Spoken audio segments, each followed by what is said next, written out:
everybody. Welcome to the Tea Break Talent Talks brought to you by FWA, where we're spilling the tea on professional development, one quick sip at a time. I'm your host, Aneta Mandarino, and today we have a wonderful guest, Connie Dicker. She's the National Account Manager for CH Gunther.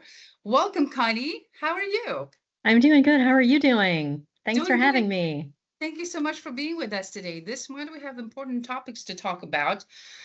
Owning your voice in meetings. So, Connie, thank you very much for your help on this topic. And then I have a couple of questions for you. Let's start with what's one strategy to confidently speak up, even when you're not the most senior person in the room? Yes, this question really resonates with me as I just made a career move. And so I've been on both sides of things. So being the veteran with a company for almost 30 years, and that the new company I've been for about 6 months, it's, a different scenarios for each. So number Yes. one is what I learned is confidence doesn't come through knowing everything. It is all about being planful in the way that you approach things. And also, you don't have to be the most senior person in the room to add value. So just having a few key questions ready, have some insights and a recommendation. So that helps to keep you engaged and then be prepared. So Excellent. I truly love this suggestion. It's always good to be prepared, have something ready to go to get that confidence going. And what about the hospitality professionals? How can they prepare talking points to feel natural and not scripted? yes, so definitely you don't want to memorize, and also being super open to everyone's ideas. And you could say, hey, I want to go through this 50-page deck. But in actuality, you need to really just listen to the customer or whoever you're talking with and be super authentic and engaging, and that'll get you a lot further because meetings never go as planned. So, That is so true in field support. Absolutely 100% true. Never, ever anything goes as planned. So we pivot and we're flexible. So we got to go with the flow. Excellent. Connie, question number 3. What's the subtle way to redirect conversation if your point gets overlooked?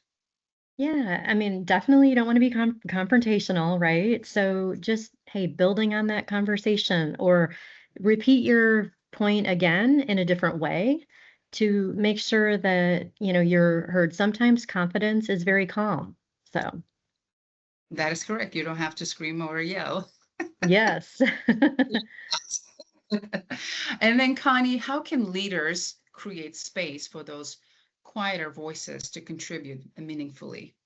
This is the biggest lesson that I've learned in leadership, being on both sides, being both new and being more tenured. And both perspectives have taught me a ton. And I would say those simple invitations can build someone's confidence. So, really pulling out of the people that are quiet, because sometimes the quietest ones are the ones with the newest and most innovative ideas.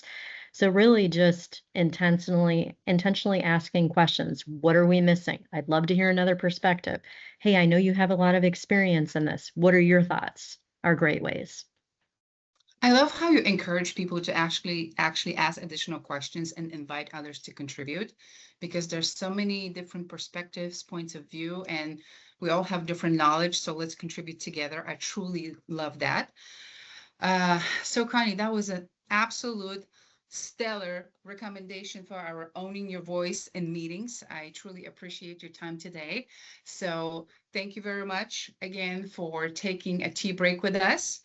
I hope you enjoyed the talent talk today.